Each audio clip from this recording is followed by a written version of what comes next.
අරගල භූමියේ ඉන්නේ. අපි පස් දෙනා වෙන්නේ යෝහන් සරීරා. මේකේ ඇවිදගෙන එනකොට අපි දැක්ක එක්තරා එක සුවිශේෂී චරිතයක් මම ආදරය කරන චරිතයක්. අපි කොට සත්‍ය පොඩ්ඩක් අර කරගත්තොත් හොඳයි ආදරණීය උතුම්. ආදරණීය චරිතයක්. මේ අරගලය ගැන කතා කරන කලින් මිනිසුන්ගේ ඇතුලේ ලොකු අරගලයක් කරපු කෙනෙක්. ඇත්තටම සැබෑ අරගලයක උරුමකාරයෙක්. මිනිස්සු වෙනුවෙන් එදා ඉඳලා වෙනස් විදිහට හිතපල්ලා මේමයි කියලා හැම වෙලාවෙම මිනිස්සු මොදි කරපු කෙනෙක්.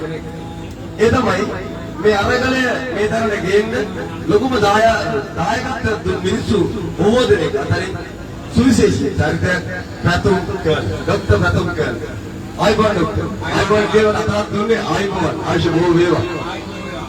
right ප්‍රතුම් කියන්නේ මේ මිනිස්සුන්ට මොකද දෙන්න දෙන පණිවිඩය? ඔව් යහන් මට අද මෙතෙන් එනකොට ඔයා ඉන්නවා කියලා ආරංචි ඇවිල්ලා අපි මේ අරගල කූපේ ගහට ගහක් හම්බෙන්නේ මොරටු වගේ අපි ආපහුට අරගල කූපේ මට මතකයි ඔයාගේ අර මිලියනයක් මිනිස්සු වල බලන වීඩියෝ. මොනවාද මතකයි ඒක ඇත්තටම මිනිස්සුම අවදි කරගන්න. මේ ජනතාවට මේ ආණ්ඩුව යන පාර වැරදි කියලා මුලින්ම අඩවතර ගෑනට කතා කරපු ස්පීච් එකක් හොරා කියලා කිව්වා. හොරා කියලා කිව්වා. එතන තිබ්බා නැගිටින්න ඕන කරන ශක්තිය. එතන තිබ්බා මිනිස්සුන්ගේ කේන්තිය. එතන අවශ්‍ය කරන මූල බීජයක් තිබුණා. ඉතින් ඔබ ඒක හැම උදේම මට නෝර්ජාන මැසේජ් එකක් තියෙනවා. යොහාන් මැසේජ් එක උදාසන අපි මේ වැඩේ කරමු. අපිට මේ රට හදන්න පුළුවන්. මෙහෙම ශක්තිමත් එකතු වෙලා මේ රට ගොඩනගමු කියලා මම ඒක මට විතරක් ඒක ගොඩක් කට්ටිය නෑවලා හැමදාම හැමෝටම දාලා නම් වෙන්නේ. ගොඩක් පිළිසකට යන මැසේජ් එකක් ඒක බොහොම ශක්තිමත් බැලුවක් නොබැලුවක් යොහාන් මැසේජ් එක හැමදාම ෆෝන් එකේ දෙන්න තියෙනවා. ඉතින් මේ අරගලය මෙච්චර කාල ගොඩනගින්න භූමියේ ඉඳගෙන විශාල කාර්යභාරයක් කරපු බොහොම ශක්තිමත් දේශපාලනඥයෙක් මම හිතනවා මේ අරගලය තුලින් අපි විශ්වාස කරන අලුත් නායක තියෙනවා. ඒ පිළිවෙන අලුත් නායකයෝ අරගලය තුලින්ම නිර්මාණය වෙලා අරගලය තුලින්ම පට්ට වෙලා අරගලය තුලින්ම ශක්තිමත් වෙලා තමයි ඉදිරියට එන්නේ. එහෙම පතු වෙන අලුත් නායකයෙක් විදිහට ගමන් කරනවා මේ සතුටක්. ඉතින් අපි මේක කලින් සම්බන්ධ වෙලා තියෙන මේක කලින් කතා කරන අදහස් සමාන කරගෙන තියෙනවා. ඉතින් යොහාන් අදපු මේ අපි පස් දෙනා කියන සංකල්පය. මම යොහාන් එක්ක කීපයක් කියනවා බලන්න කියනවා. අපි පස් දෙනා කියන අලුත් සංකල්පයක්. ඒක බොහොම ප්‍රායෝගිකව ක්‍රියාත්මක කරන්න පුළුවන් එකක්. ඒක මේ වෙලාවේ මේ අරගලයේ තුලවත්ම අරගලයේ පිටට ඉස්සරහට අරගෙන යන්න පුළුවන් කන්සෙප්ට් එකක්. ඒ හරහා මම හිතනවා රටට ගොඩක් වැඩදායි විකසුණාලක මේ පණිවිඩය වගේ මේ යාන්ත්‍රණයේ ජාලය නෙට්වර්ක් එක හැදෙයි කියනවා. ඉතින් බොහොම ආඩම්බරයක් වුණා අපි එකතු වෙලා වැඩි කොහොමද ප්‍රතුම් පුංචි ප්‍රශ්න කිහිපයක් තියෙනවා. දැන් ප්‍රතුම් ජනතාවට මේ අරගලයේ විවිධ අර්ථකථන විවිධ නම් විවිධයි දෙන්න පුළුවන්. මේ වෙලාවේ දීගෙන මේ ඔත්තුකාරයෝ ඉන්න පුළුවන්. මම කියන්නේ බීල බොන්න එපා කියන එක නෙමෙයි. හැබැයි බීල ඇවිත්ලා වෙන ඇප්ස් දාගෙන මේක පෙන්නන මේකේ රොටි පුච්චන එක මේ මිනිස්සු වෙනුවෙන් ආප්‍යාකාරී පුච්චල දෙන මිනිස්සු සමහර මාධ්‍ය පෙන්නන්නේ මේක කානිවල් එකක් වගේ. අපි දැක්ක සමහර දේශපාලනේ කියලා තිබ්බා මේකට අඩු කතුරුවන්චිලා විතරයි කියන්නේ. හැබැයි උන්ට අමතක වෙලා තිබ්බ අවුරුදු 74ක් තිස්සේ මේ අහුරක් ආපු මිනිස්සු මෙතෙන් ඇවිල්ලා බෙදාගන්න ආදරේ කියන්නේ. දෙමළ සිංහල මුස්ලිම් නැතුව කරට අත්දාගෙන රොටි කෑල්ල හදාගෙන බෙදාගන්න ආදරේ කියලා උන්ට අමතක වුණා. උන්ට අමතක වෙලා තියෙනවා ඉල්ලන්නේ. රයිට් මේ යුක්තිය සහ සාධාරණයි කියන්නේ. ඉතින් මේ අරගලයේ විවිධ අර්ථකථන දෙන මේ පාහර මගේ වචන පොඩක් වෙනස්. ඔබ වෛද්‍යවරයෙක් වශයෙන් ඔබේ වචන වෙනස්. දැන් මම කියන්නේ මේ පාහර හොර 70ට ඔබ මොකද්ද කියන්නේ? මේ විවිධ අර්ථකථන දෙන මොන්ට. මේ වගේ අරගලයක් පළවෙනි වතාවට ලංකාවේ ඇතුලේ. ඒ කියන්නේ අපි දැකලා තියෙන අරගල ඇති වෙනකොට කියන්නේ මේ වගේ අපි මුලින්ම බේස් එකට ගියොත් අපි ඉන්නේ ක්‍රයිසිස් එක අර්බුදයකනේ. අර්බුදයක් තුලින් අරගල මතුවෙනවා. අර්බුදයක් කියන තරක අපි කරන කන්ෆ්ලික්ට් එකක් මතුවෙනවා. ඒ කන්ෆ්ලික්ට් එක යුද්ධයක් වෙන්න පුළුවන්. වාසනාවම අපි යුද්ධයක නෙමෙයි. හැබැයි මේ තුලින් අරගලයක් මතුවෙනවා. දැන් අරගලයට නායකත්වයේ කවුද කියන කතන්දරේ මත ඒක වයලන්ට් එකක්. ඒ හිංසාකාරී ආයුධයන් ගත්ත පොඩු මුළු අතිගත එකක් වෙන්න පුළුවන්. සටන් කරන එකක් වෙන්න පුළුවන්. සමහර නායකයෝ මේක හිංසාවාදී අහිංසාවාදී සාමකාමී පැත්තට අරගෙන යනවා. දැන් අපි ලංකාව තුළ මේ ගොඩනැගෙමින් තිබෙන අරගලෙට දීලා තියෙන මුහුණුවර තමයි සාමකාමී සහ අහිංසාවාදී කියන්නේ. අපි 71 දී ආවිද අතරගත්තා. 88 89 දී ගත්තා. යාපනයේ ප්‍රභාකර මේ අතර පොඩි පොළ හතර දෙනේ නේද එල්පීඩි ගහන්න නැත්නම් ඒක ඉතලත් ආණ්ඩුවට විරුද්ධව කරපු යම් කිසි සම්බන්ධ සටනක්. මේක පසු කාලෙක තමයි ත්‍රස්තවාදී සංවිධානයක් බවට පත් වෙන්නේ. ඉතින් ලංකාවේ ওই විදිහට සන්නත් අරගෙන පටන් ගන්න තියෙනවා. හැබැයි අපිට පුරුදු නැතුව තිබිලා තියෙනවා. අපි try කරලා නැතුව අපි විශ්වාස කරලා නැහැ මේ අවිහිංසාවාදී සහ සාමකාමී කියන ආර්ථ දෙක පාවිච්චි කරන්න අරගෙන. ඒක තමයි මේ විශේෂත්වයේ තියෙන මේ ඓතිහාසික අරගලේ. මේක ඇතුලේ අපි දකිනවා අරගලයක් කියන එක හුදෙක් නිකන් පටන් ගන්න නෑ. නිකන් පටන් ගත්තොත් ගෝරියක් වෙන්න පුළුවන්. හැබැයි මේක බොහොම සාමකාමී වෙන මේක ඇතුලේ තියෙන මේ අයිඩියෝලොජි මතවාදය, දේශපාලන මතවාදයක්. ඒකේ තියෙන concept එක සංකල්ප.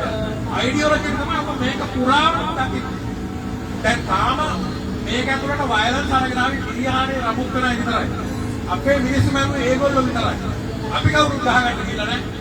මෙතන කවුරුත් කොහාම කරගෙන නෑ. පොඩි අතදරුවක් මෙතෙන් දෙනවා. බබා හැමෙන් ඉන්න ඥාන කරන් මෙතෙන් දෙනවා. රෝද කුඩු ඉන්න මිනිස්සුන් මෙතෙන් දෙනවා. බොහොම වයසක මිනිහක් දෙනවා. ඇයි ඒ? මේක සාමකාමී නිසා අවිහිංසාවාදී. මේක ඇතුළේ තියෙන සාමකාමී අවිහිංසාවාදී දෙයට ලංකාවේ ඉන්න ඕනම ප්‍රවාසියෙකුට මේකට සහභාගී වෙන්න හැකියාව තියෙනවා. ඒක තමයි මේක තුළ තියෙන වටිනාකම. මේක ඓතිහාසිකයි. මේක ඒ වර්තමාන ලෝකේම වැදගත් අරගලයක්. මේක ඇතුලේ අපි දකින්න කොහොම විවිධත්වය. විවිධ කුඩා කණ්ඩායම් වෙන්න පුළුවන්, විවිධ සංගීත කණ්ඩායම් වෙන්න පුළුවන්, විවිධ කලා කණ්ඩායම් වෙන්න අපි දැක්ක 18 සංගීතනට අපි දැක්ක තොයිල්නට අපි දැක්ක බලි තියෙනවා, අපි දැක්ක කවි ගායනා කරනවා, අපි අද දකිනවා පිටක් සංජායනා කරනවා. මේක ඇත්තටම සංස්කෘතික අංගලයක් වඩ පත්තරලා තියෙනවා. මේක කොහොම වර්තමාන අරගලයක්. මම මේක දකින්නේ මිනිස්සු අපේ ලංකාවේ මිනිස්සු කාර්යයක් රජවරුන්ට යටත් කර හිටිය යටත් රටවැසි. ඊට පස්සේ විදේශීය යටත් පිට වාසී යටත් පිට වලට යටත් කර හිටපු යටත් වැසි. රටවැසියෝ හිටියා යටත් වැසියෝ හිටියා.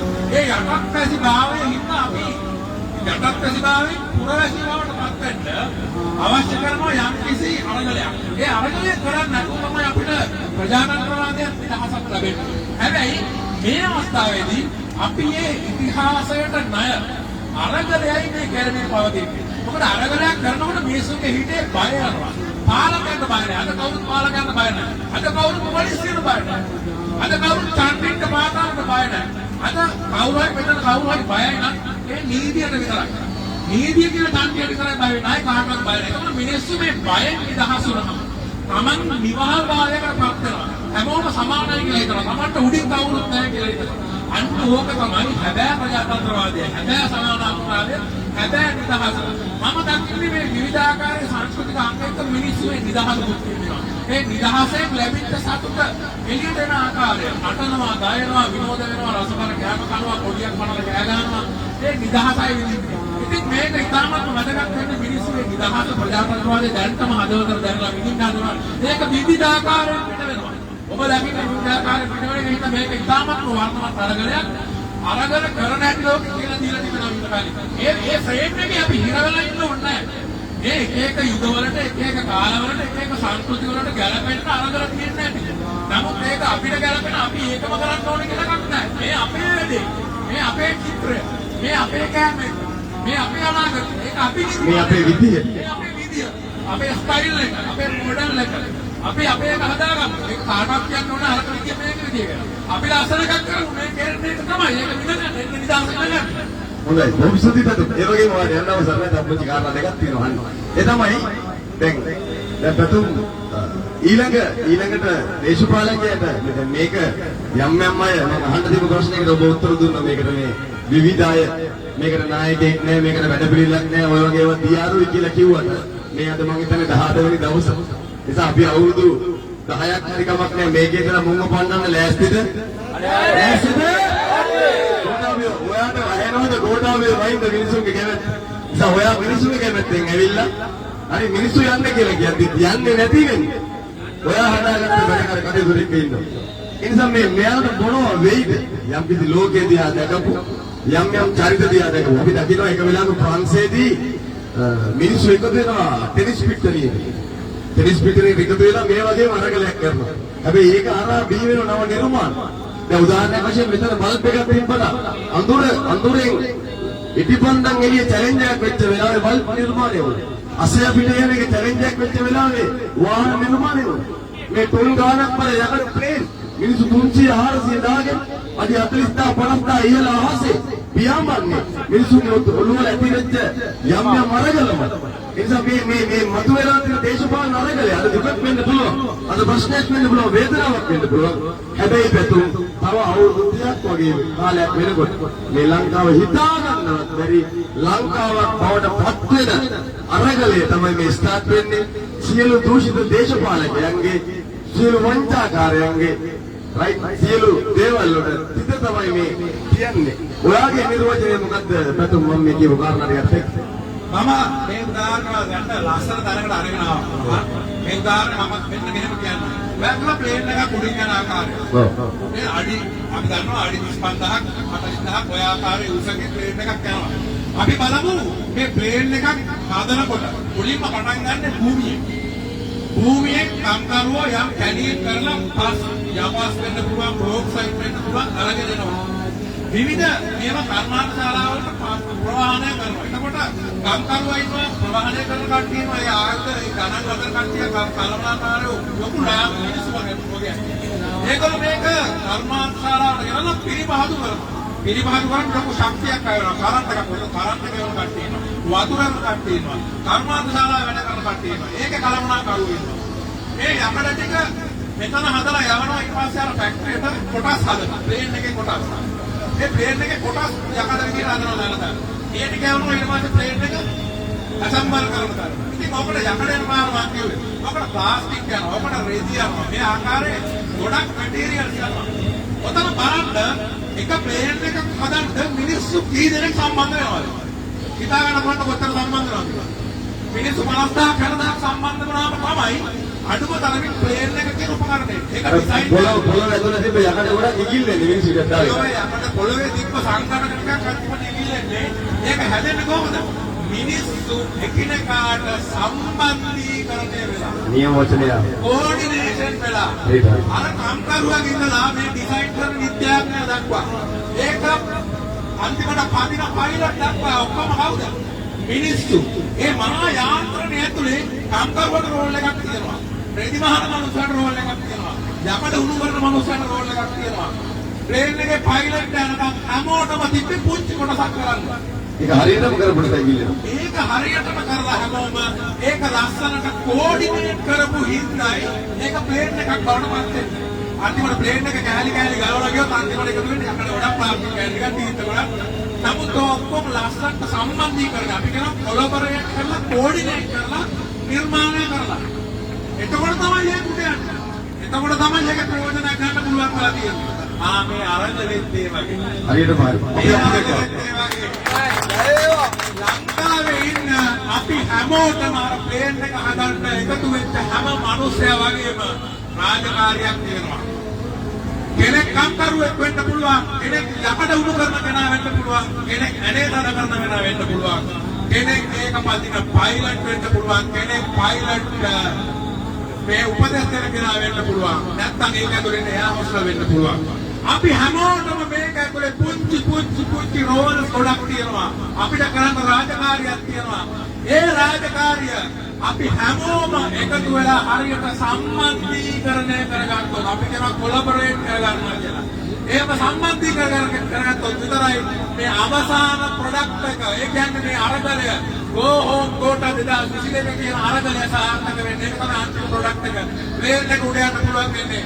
බය වෙන්න බා වගකීමෙන් කියන්නේ මේ 2022 මේ ඓතිහාසික අරගලය අනිවාර්යයෙන්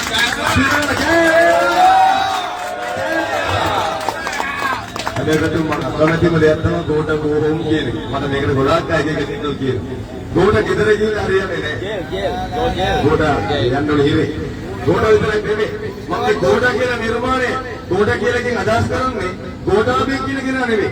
මේ ගෝඩා කියන එක ඇතුලේ ඉන්න 100ට ඔබේ මගේ දරුවගේ බෙහෙත් පෙත්තේ ඉඳලා ඉදිකට්ටේ දක්වා ගුවන් යානේ දක්වා හොරකම් කරපු ගසා කාපු ඔයා මම රජ කෙනෙක් රැජිනියක් වගේ ඉන්න පුළුවන් හිතා ගන්න බැරි මේ භූමිෂමතා තියෙන රටක අද ඉන්දියාවේ හිඟන් වල එකක් මේ ඉන්දියාවේ හිඟන් එකකින් හිඟමන් ලැබෙන මට්ටමට පත් කරපු අර ට්විටර් එක ගන්න හදපු ඒ කෝටිපති ව්‍යාපාර ට්විටර් එකේ CEO කියනවා උඹේ සල්ලි වලට ගනි ලංකාවට උඹේ සල්ලි වලට ලංකාව අරගෙන උඹේ නම දාපන් ලංකාවට. ඒ තැනට ඔයාගේ මගේ මේ මාතෘ භූමි මේ මහ පොළොව හක්ක ඒ තැනට පත් කරපු ඔයාගේ මගේ දරුවෝ හිඟන්න බවට පත් කරපු මේ පාහරයන්ගේ ඔක්කොගෙම එකතුවට කියන නමක් තමයි ගෝඨාභය කියලා කියන්නේ.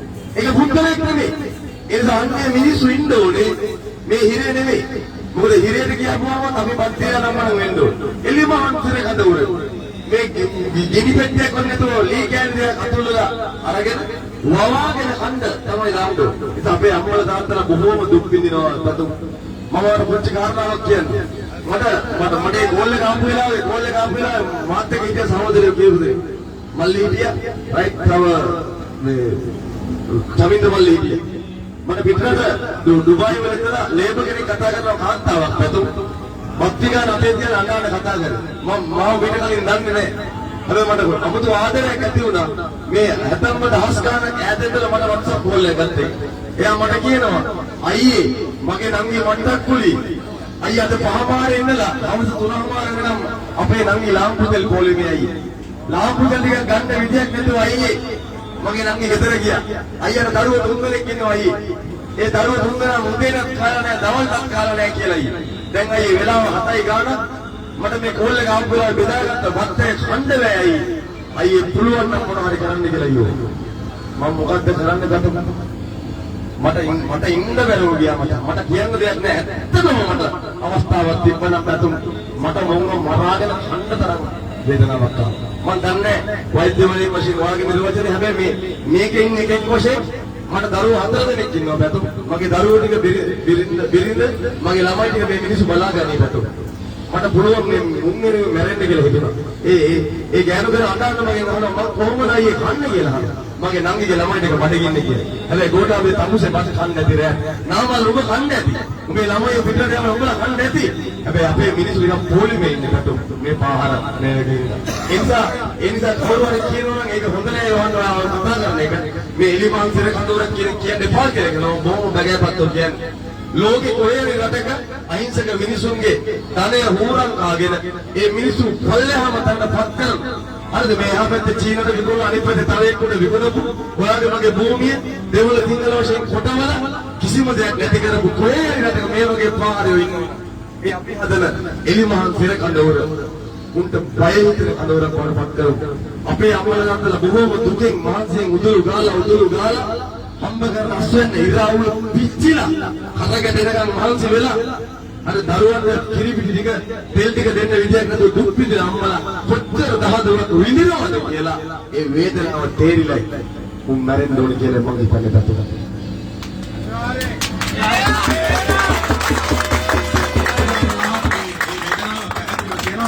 යෝහාන්ගේ වේදනාව අපි පොඩ්ඩක් ඉලක්කම් පැත්තට අරගෙන ගියොත් එහෙම ලංකාවේ හිටියා මධ්‍යම පන්තියක් ඒ මධ්‍යම පන්තියෙන් අපි ගත්තොත් එහෙම අපි ලෝකේ තියෙන මේ දුප්පත්කම කියලා සීමාවක්. ඒ කියන්නේ අඩු ආදායම් ලබන නෑ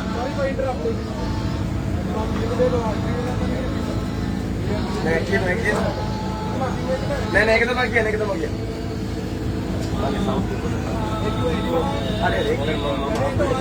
ඒක තමයි සහෝදරයා පැතුම් මේක තමයි කන්නියෝ කරන්නේ. ඕකේ ගෝ අහෙඩ්.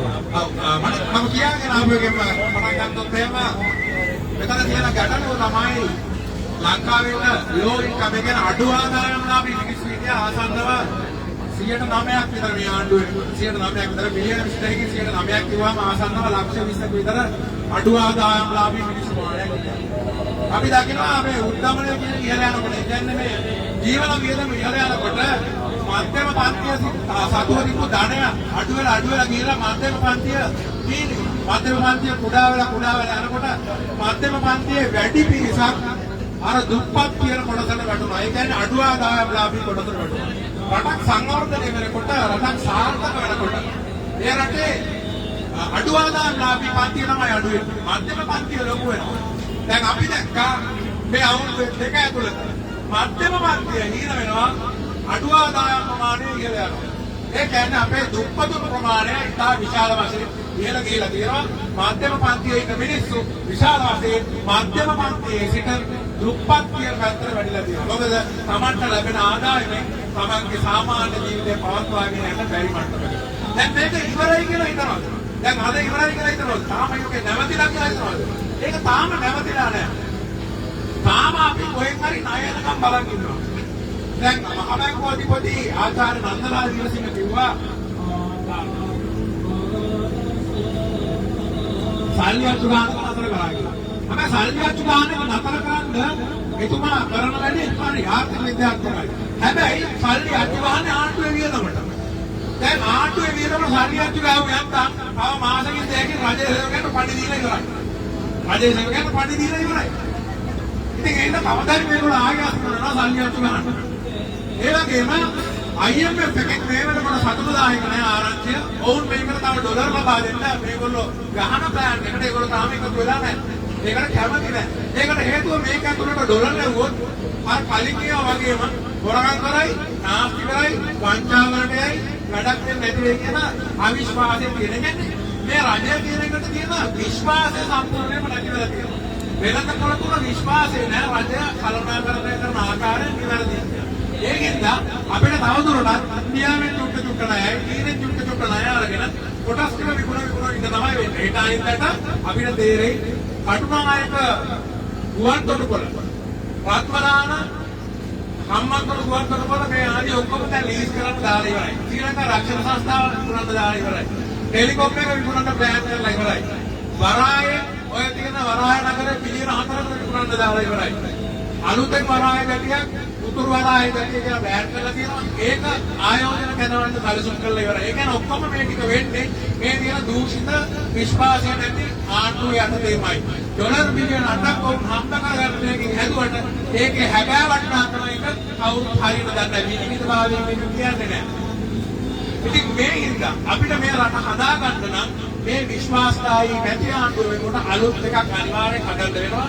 ඒක හදන්න මේක 2024 වෙනකන් ඡන්දයක් කරගන්න ඉන්න බෑ. මොකද ඡන්දයකින් වෙනස් වෙන්නේ ඒකට පාලන බලයේ ඉන්න රෙජිම් එක විතරයි. දැන් මේ කට්ටිය ගියාම කලින් ඉන්න කට්ටිය තමයි ඔබ මේගොල්ලන්ට එන්න පුළුවන් වල තියෙන එක තමයි අපේ සිස්ටම් එක. ඒකෙන් මේ සිස්ටම් එක වෙනස් කරන්න අපිට අරගලයක් කරන්න වෙනවා. ඒක තමයි මේ සිදුවෙමින් පවතින ඉන්න මේක ඉතාමත්ම ආර්ථික විද්‍යාත්මකයි. මේක තමයි වත්මන් ගැටලුවට දෙන්න කියන විසඳුම් පටන් ගන්න දැන. යොහන්ගේ එකට උත්තර දුන්නොත් එහෙම මට එතන තියෙනවා වෙනස් අදහසක් මට සහෝදරයා වෙනස් අදහසක් ගන්නවා. උට ඒක ප්‍රශ්න කරන්න ඕන වෙනවා. ඒකයි ඔයා උන් හරි උත්තරේ දෙන්නම් ඔයා. මම විශ්වාස කරන එක. දැන් අපි වේදනාවෙන් ඉන්නවා යොහන්. මේගොල්ලෝ ගොඩක් මුදල් අපේ හොරකම් කරා. ඔව්නේ. ඒක පිළිගන්නේ නැති මනුස්සෙක් මේ ලංකාවේ නැහැ. දැන් පැතු මෙහෙමනේ දැන් අපේ වත්තේ පොල් හොරගම් කරපු එක්කෙනාට, ඔයාගේ ගෙදර අත්තරම් බඩු හොරගම් කරපු එක්කෙනාට අපි හිතුව සයිමන් කියලා. සයිමන් ගෝ හෝම් කියලා හරිද? මං එන්නේ එතනට. ඉතින් ඔය හොරුවල්ලන සීන් එක ගත්තාම 2015 රැකවරණයට ගියොත් ඒක ප්‍රධාන සටන් පාඨයක් උනේ, ප්‍රධාන පොරොන්දුවක් උනේ හොරුවල්ලනවා කියන්නේ. ඒකටම වෙනම ආයතනයක් කලින් ප්‍රොජෙක්ට් එකක් හැදුවා. ඒ CID. අල්ලපු CID. නෑ. ඒගොල්ලෝ හොරුවල්ලන හොරු ආණ්ඩුව ඇල්ලුවා. හොරු ටික ආණ්ඩුව ඇල්ලුවා. හොරු ටික ආණ්ඩුව ඇල්ලුවා. නේද? FCID එක තන්දි වල මොකද උනේ? අර තිබ්බ දරාමතර සිස්ටම් එකේම කොටසක් බවට පත් වුණා. ඒක නෙවෙයි. අනිවාර්යයෙන්. ඉතින් මම විශ්වාස අපි ඔකට හොඳ උදාහරණයක් ගන්න පුළුවන් පාකිස්තානයේ. පාකිස්තානයේ ඉම්රාන් ખાන් ආවා. ඊට කලින් ඒ කියන්නේ ඒගොල්ලෝ ඡන්දකින් හිතුව සිස්ටම් එක වෙනස් කරා කියලා. අලුත් අර හිටපු නැති දුක්ටා දෙකම නැතුව වෙන තරකට බලය ගියානේ. අපි ඔය කලින් මාරුනේ මේක ඡන්දකින් සිස්ටම් එක වෙනස් කරලා. ඉම්රාන් ખાන් කලින් හිටපු කට්ටියගේ සල්ලි ටික හොරාගත්ත ටික හොයාගත්තා. හම්බුණාද? හරි. කොහොමද ටිකක් තියන දන් ටික හොයාගත්තා. හම්බුන්නේ නැහැ ගෙන්න ගන්න බැරුව ගියා. මොකද ඒවා තියෙන්නේ මේ හොරාකාපු ධනය අර ටැක්ස් හරන් කියලා කියන්නේ ලෝකයේ වෙනම ඈත මේ වගේ හොරුන්ටම ආයෝජනය කරන්න අනුව රටවල්. තමයි දැන් වර්තමානයේ කියනවා $1ක්වත් මගේ නමට තියුණා නල්ලන්න කියලා. ඒ ඇත්තටම මේ ඔච්චර සූක්ෂම සටකපටය තමන්ගේ නමට හොරගම් කරලා තමන්ගේ කොටන දාගෙන ඉන්නේ. ඔයා කියන්නේ ඒක තමයි හෝමාගම ටයර් ෆැක්ටරි අයිතිකාරයාට අම්මතම සිමෙන්ති ෆැක්ටරි අයිතිකාරයෙක් නමට ඉන්නවා. දැන් හැමෝම විශ්වාස කරනවා. දැන් අපි දන්නවා ඒ අම්මතර සිමෙන්ති ෆැක්ටරි අයිතිකාරයට හෝටලයක් තියෙනවා. මැදපෙර දිග ප්‍රකෝටි ගානකට. හැබැයි මැදවච්චේ ඉඳලා බොහෝම ඩොලර් 200 ගානක විතර පඩියට යන්නේ. අවුරුදු 25ක් වැඩ කරලා ඒ පඩිය එකතු කරා. මිනිස්සුන්ට දවස් 3ක් ඒ හෝටලේ රූම් එකේ ඉන්න නෑ. ඉතින් ඒ හින්දා මම දකින්නේ දේශපාලකයෝ හොරකම් කරන්නේ හොයන්න බැරි වෙන්නේ. එක්කෝ ඒවා තියෙන්නේ හොයන්න බැරි රටවල. ඒවා නීති පද්ධති වෙනවා. ඒවා අපි කරන වෙනම ජූරිස්ඩික්ෂන් වල තියෙන වෙනම නීති පද්ධති වල තියෙන. ඊට අමතරව ඒවා හංගලා තියෙන වෙන වෙනම නම් වලින්. දැන් බිට්කොයින් වලින් දාලා තියෙනවා මොකද කොප් කරනම් වෙන්නේ නැහැ. අවතර අරගලට ජය වෙන්න ඕන මේ අපි ජය කරමු පුස්තකේ.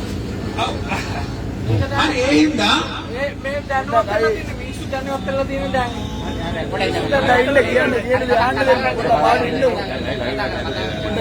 ඉතින් ඒ පාකිස්තානයේ පාඩම අනුව මම විශ්වාස කරනවා මේ හොරු අල්ලන කියන එක අංක එක වැඩේ කරගත්තා. හොරු අල්ලන්න ඕනේ. ඒක අංක එකේ වැඩේ කරගත්තා. ඒක පළවෙනි අපේ ටාගට් එක කරගත්තා. මූලික දේ කරගත්තොත් අපේ පළවෙනි ප්‍රමුඛතාවයෙන් අපි පොඩ්ඩක් පස්සට යනවා. පළවෙනි වැරද්ද එක කියන ඉම්රාන් ખાන්ට අවුරුදු 2ක් ගියා අර පොඩි ටික හොයාගන්න. ඒ එයාගේ අත්දැකීම. මෙතන වෙන්නේ ඒ වගේ වැඩක්. හැබැයි අපි අර FCID එක දාලා කරගන්න බැරි වෙච්ච වැඩේ අවුරුදු කීපයක් ගිහිල්ලා අපි ආයෙ කරගත්තොත් ඒක ෆේල් ප්‍රොජෙක්ට් එකක් වෙන එක කරන්නේ. එතකොට අපි අරගලයක් තුලින් දිනාගන්න දේ අපේ මූලික ශක්තිය අපි සියල්ල හොරුවල්වල කරනවා. අපිට අපේ මූලික අවශ්‍යතාවය අමතක වෙනවා. මූලික අවශ්‍යතාවය තමයි රට හදාගන්න කියලා. අනිවාර්යයෙන්. ආර්ථිකය හදාගන්න එක. මම කියන්නේ මගේ පුද්ගලික කැමැත්ත. මේ අකුටික මෙතනින් පැනලා යනවා නම් ආයි හොරු අල්ලන්න නීති දාන්න අපි ටික ඊළඟ අඩියකට තියනවා. මොකද ඒකට කාලයක් යනවා. ඒකට කලින් මේගොල්ලන්ව අල්ලන්න කලින් අපි සිස්ටම් එක හැදුවේ නැත්තම් අනිවාර්යයෙන්. අර FCID එක දැම්මාම හොරු ටික ආණ්ඩුව ඇල්ලුවා වගේ වෙනවා. ඒ හින්දා අපි කරන්න ඕනේ හොරු අල්ලන්න ફોකස් කරන එක නෙමෙයි. අපි අල්ලන්න ඕනේ සිස්ටම් එක හදන්න ફોකස් කරන එක. අර නිවැරදි කරපු ආයතන තියනවා නම් හොරුන්ට පනින්න බැරි සිස්ටම් එකක් හදලා තියනවා නම් ඒ ආයතන වලට පුළුවන් බය නැතුව ගිහින් හොරු අල්ලන් ඉන්න. ඉතින් අපි හිතනවා මේ හොරු අල්ලලා ඒගොල්ලන්ගේ ධනයෙන් මේ ආර්ථිකය ගැටලුව විසඳන්න. ඒක කවදාවත් කරන්නේ. ඒකට අවුරුදු 2ක් විතර බලන් ඉන්න වෙනවා. එතර කාලෙකට බඩගින්න ඉන්න බෑ. එතර කාල ගායස් නැතුව ඉන්න බෑ. ඒ හින්දා හොරු අල්ලමු. ඒකට වැඩපිළිවෙල හදමු. ඒකට අවශ්‍ය කරන යාන්ත්‍රණය හදමු. ආයතනික ශක්තිමත් කරමු. ඒකට අවශ්‍ය කරන ව්‍යවස්ථාවේ සම්පාදන ටික ගේමු. ආයි හොරු බිහි නොවෙන්න අපේ පදනම හදමු. හරියටම හරි. හැබැයි අපේ මූලික පදනම වෙන්න ඕනේ අපේ ආර්ථිකය හදාගෙන අපේ මිනිස්සුගේ බඩගින්න නිවන එක. කරන්ට් එක දෙන එක, ගෑස් ටික තෙල් ටික දෙන එක. එතන අපේ මූලික පළවෙනි අරමුණේ මිදෙන්නේ නැතුව අපි අමතක කරන්න එපා. මේ අරගලේ පටන් ගත්තේ රාජපක්ෂලා මෙතර කල් හොරගම් කරා මිනිස් පාරට දැස්සද? නෑ මිනිස් පාරට දැස්සේයි. ආර්ථික අර්බුදේ හින්දා. එතන ප්‍රමුඛතාවය අමතක කරන්න එපා. එතෙන්ට ફોකස් කරන්න. ફોකස් එක වෙනස් කරන්න එපා. අරමුණ හඳුනගන්න, අරමුණ අරින හඳුනගෙන ඒ අනුව කටයුතු කරන එතකොට විතරයි මේක සදාතනික ජයග්‍රහණයක් බවට පත් වෙන්නේ. එතකොට අලුත් හොරු බිහි වෙන්නේ නැතුව තියෙයි. හොරු ආය ආණ්ඩුව අල්ලන්න නැතුව තියෙයි. හරියට හරි. ඒක තමයි අපි සොලියුෂන් එක වශයෙන් හැම වෙලාවෙම කියන්නේ citizen for accountable governance. මගවන පාලනය සඳහා පුරවැසිය. ඔබ මම හරියට හැදුන්නේ නැත්නම් මොකද මේ අවුරුදු 74ක් තිස්සේ මේ හොරුන්ව තෝරගත්තේ ඔබයි මමයි නේ. ලොකුම වැරද්දක් තියෙනවා ඔබෙත් මගෙත් නෑ. ඔබයි මමයි හරියට ලෑස්ති වෙන්න ඕනේ. ඊළඟ පාර බැතුම් කිව්වා වගේ හොරෙකුට එන්න ඉඩ නොදෙන්න වටපිට අවසාන ඔබතරි ආදරේ. අවසාන වශයෙන් මම ඔබෙන් කියව ප්‍රශ්න දෙකක් අහන්න කියලා. අවසාන ප්‍රශ්නේ තමයි බැතුම්. අද අපි පේනවා මේ අරගල භූමියේ බැතුම් මේ මිනිස්සු ලක්ෂ 2ක් 3ක් විතර ඉන්නවා. හැබැයි බැතුම් මේ වෙලාවේ එළියට වෙලා ඉඳගෙන ළමයි ඉස්කෝලේ යනවා වගේ ගානක් වන්න නැතු. මේ දෙහෙට මෙතන මිනිස්සු ඉන්නවා. සමහරට පඩිය තියෙනවා. නේද? මාසෙන්දිවට මේ බඩුලිය ගන්න පුළුවන්. හැබැයි දන්නේ නැහැ අද රුපියල් 1000කට ගන්න තියෙන එක. හෙට රෑ 12 වෙනකොට රුපියල් 2000ක් වෙයිද කියලා. ඒක මේ ඇත්තටම ගන්නම තව කෝටියක් විතර මිනිස්සු ඉන්නවා අරගලයට සම්බන්ධ වෙච්ච නැති. දැන් මම කියන්නේ කොහොම මේකට මොල්ෆෙස් වෙන්නේ කියලා නෙමෙයි. එහෙනම් මේ අරගලයත් එක්ක අරගලයත් එක්ක ඩිරෙක්ට් සම්බන්ධ වුණා. අද මේ ගෝල් ෆේස් එකට ආවත් නැත. ගෙදර ඉඳන් කරන්න පුළුවන්. වත්තේ ඉඳන් කරන්න පුළුවන්. ත්‍රිවිල් එකේ රෝඩ ගමන් කරන්න පුළුවන්. වෙන රැකියාවක් කරන කරන්න පුළුවන් වැඩේ මොකද්ද බතෝ? ඒ කියන්නේ මෙතන ගෝඩ ගෝහෝ කරේ මොනවද දැන් කියාගෙන ඔබත් මමත් වගේ ශක්තිය සජීව දායක වෙනවා වගේ. දැන් ගොඩක් අය කියනවා මේ ඔක්කොම ඇවිල්ලා නැහැ නේ මේකට කියලා. නමුත් එයාලා දිනනවා මම කියලා දෙන හැබැයි ඒ අයට දෙන්න තියෙන පණිවිඩය මොකද්ද බතෝ? ඔව් මම ඊයේ ගියා ඕපාතර දෙන්නාය පැත්තට යහන් දෙන්නාය පැත්තේ මම ගමක කතා කරනකොට ඒ හැම ගැමියටම මේ ආර්ථික අර්බුදය දැනෙන්න තියෙනවා. ඔව් එකයි. මෙතන අර්බුදයක් තියෙනවා ජීවත් වෙන්න බෑ කියන ප්‍රශ්නේ හැමෝම ඉන්නවා. හැබැයි මේ අරගලය පිළිබඳ වැරදි චිත්‍රයක් නවලා තියෙනවා. අපි දකිනවා අරගලයට පක්ෂපාතීව මාධ්‍ය නිවේදනය කරන්නේ 100යි 100යි විතරයි මේ වෙන්නේ. අනිත් එක කරන්නේ ආණ්ඩුවට සපෝට් එකට අරගලයට වැරදි චිත්‍රයක් මවලා අඳින එක. ඒ රෝටි පුච්චන ඒවා නනන ඒවා සමහර ප්‍රසන්න දැන් මේ කවුද රණතුංග වගේ කියන මේකට අඩු මේ මොනවද මෙරිගෝ රවුන්ඩ් එක විතරයි කියන්නේ බීච් පාටියක් කියනවා. බීච් පාටියක් කියනවා. ඉතින් මේ විදිහට වැරදි චිත්‍රයක් තමයි ජනතාවට 75%ක්ම ආවරණය තියෙන මාධ්‍ය වලින් කියලා තියෙනවා. ඒක ජනතාව පිළිබඳ සැකයක්. ජනතාවට මේකට සැකයක්. ඉතින් මේ අතුල අපි අමතක කරන්න හොඳ නැහැ මේක උද්ඝෝෂණයක් එක අරගලයක්. අරගලයක් තුන ප්‍රති අරගලයක් නිර්මාණය කරනවා. මේ අරගලය මර්ධනය කරන්න උත්සාහ කරන ඒගොල්ලෝ ක්‍රම තුනක් තියෙනවා. ක්‍රම තුනක්. එකක් බය. බය ඇති කරන්නේ වෙඩි දීපා. ඔව්. එකෙක් මරුවා. ඔව්. ලේ හෙල්ලුවා. බාස්කීනි දීපා. නේද? එයාලම ඒ වෙලාවේ ඔව්.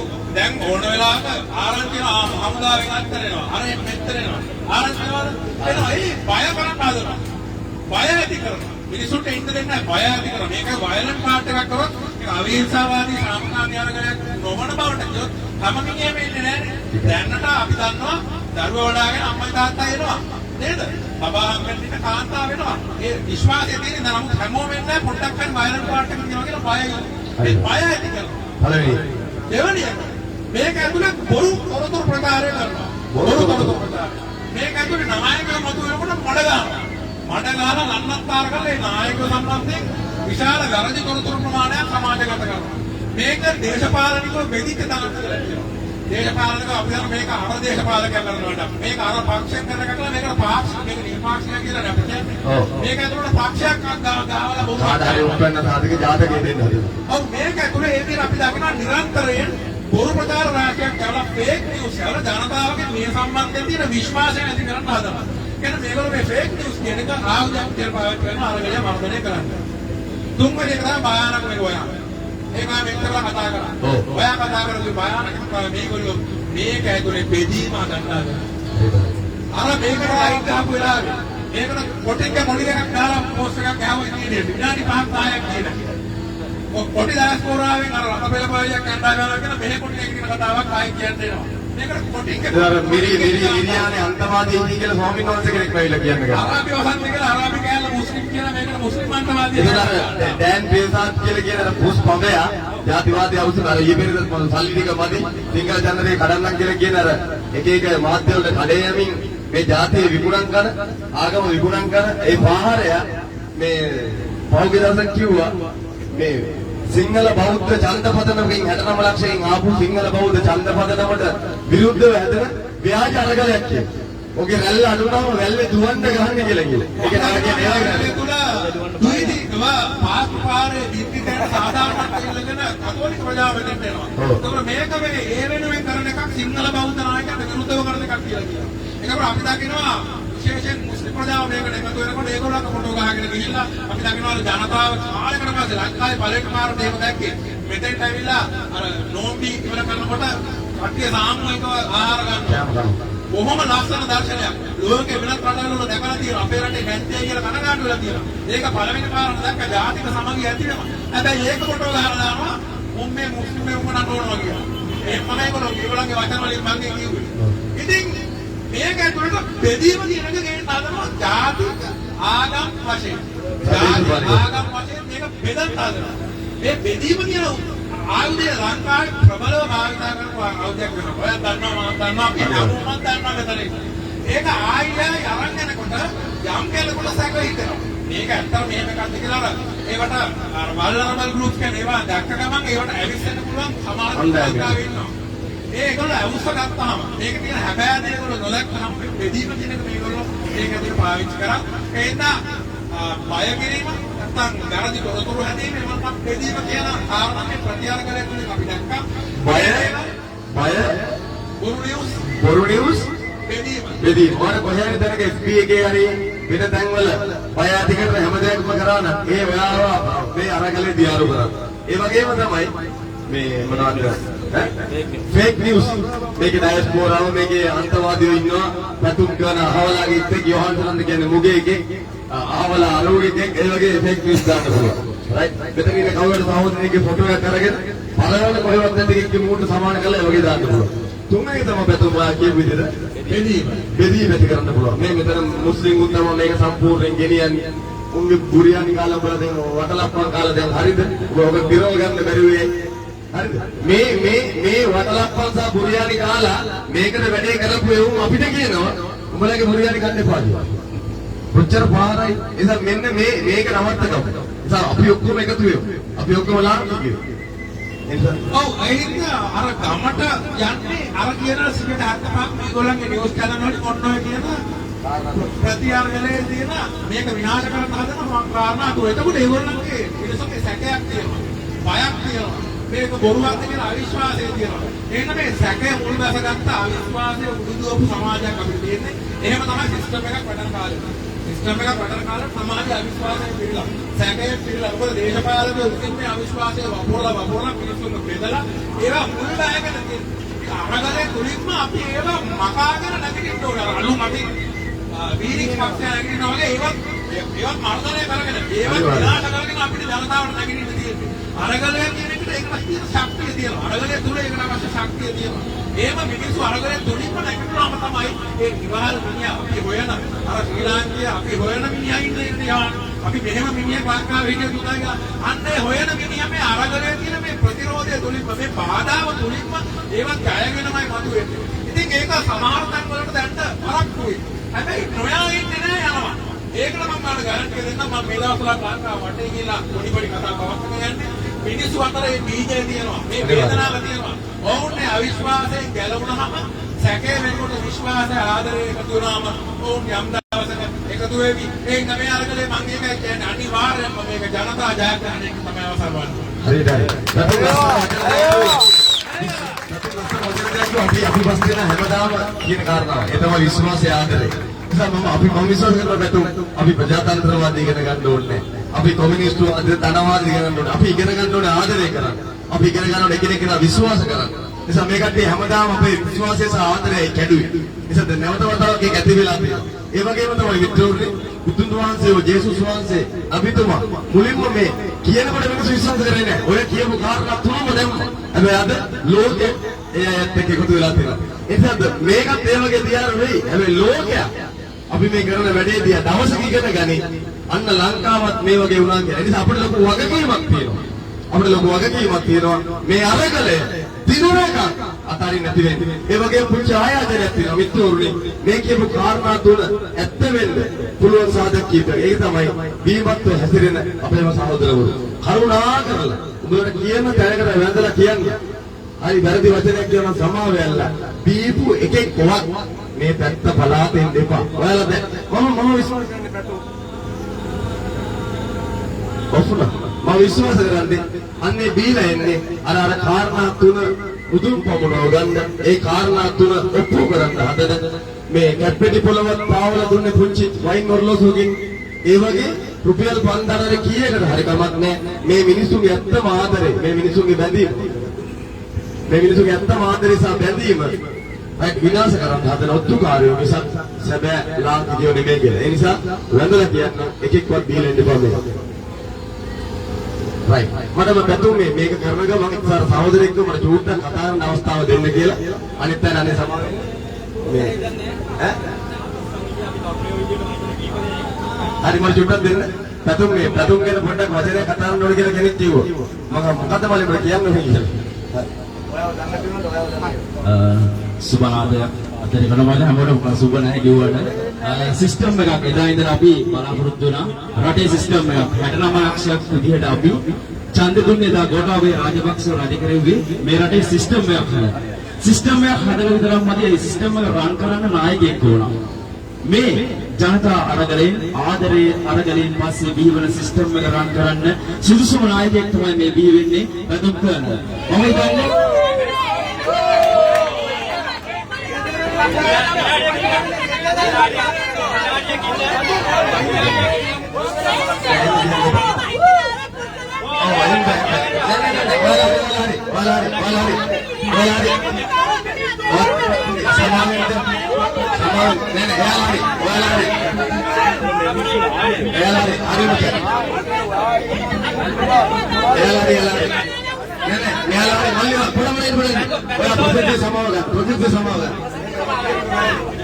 Hari,